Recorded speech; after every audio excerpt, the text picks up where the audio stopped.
This is the Lone Crater YouTube. We hope this video helps. You begin by blocking in simple forms. This sets proportion and prevents corrections later. Draw a large circle for the head, a slightly smaller oval for the belly, and a small rear circle to imply sitting posture.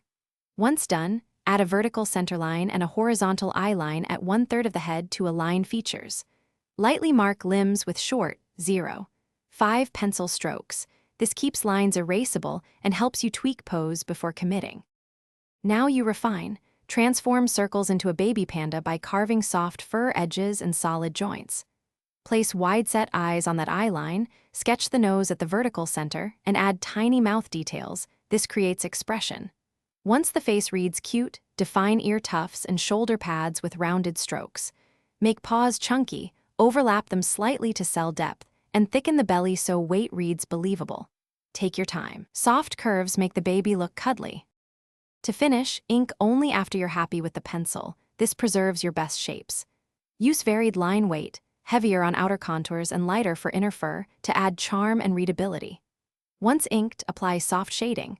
Darken eye patches, ears, and limbs while leaving small highlights on the nose and eyes to make them sparkle. If something looks stiff, erase stray construction marks, reduce contrast, or gently blend edges. This one troubleshooting tip fixes harshness quickly and keeps the baby soft. Thanks for watching. Consider subscribing if we helped you.